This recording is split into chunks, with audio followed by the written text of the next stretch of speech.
Sasa mtazamaji wangu, bado ninaendelea kuwahoji vijana na sasa ninaye mwingine atakwenda kujitambulisha. Karibu sana. Asante sana.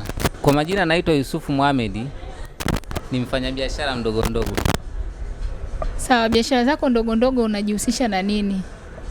Biashara zangu ndogo ndogo, kwanza zamani kwa biashara ya juisi ya miwa nyingine.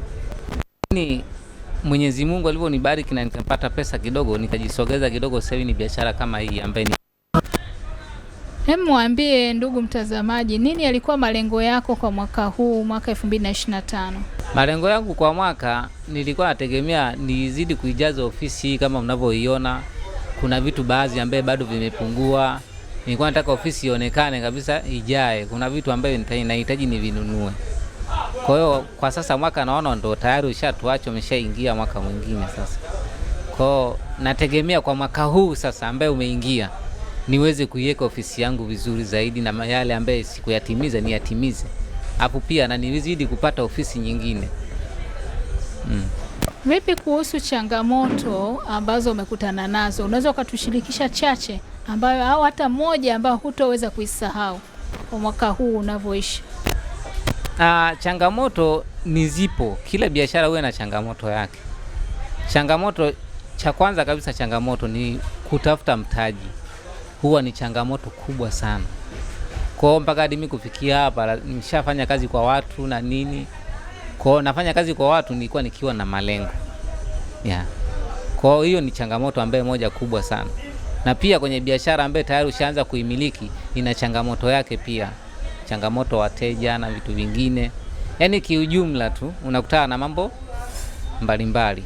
Kwa kinachotakiwa ni uvumilivu. Napenda umwambie ndugu mtazamaji hapo, na tathmini yako mwaka ujao unaokuja. Nini malengo yako unayotamani, na unatoa rai gani kwa vijana au watazamaji wanaokutazama sasa hivi? Kwa mwaka unaoingia sasa hivi huu hapa, nategemea kupanua ofisi iwe kubwa, na ikiwezekana kabisa nipate vijana hata wawili wa kunisaidia. Kwa hiyo nawasihi vijana wengine wasikate tamaa, wajaribu kupambana na wapambane, na hisi watafikia malengo. Kila kitu kina malengo yake. Na natumaini mmeweza kumtazama na kuweza kusikia kwamba kila kitu kina malengo yake. Basi napenda kutoa nafasi kwake aweze kutuma salamu za heri ya mwaka mpya kwa ndugu au jamaa na marafiki. Karibu uweze kutuma salamu.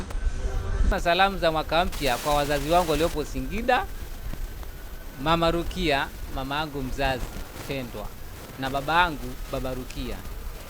Napenda kutuma salamu kwa mdogo wangu Ahmed Mohamed, yuko Singida, pamoja na mdogo wangu mwingine anaitwa Ali, na marafiki zangu wote kiujumla, Biginemu na BQ Ebuye.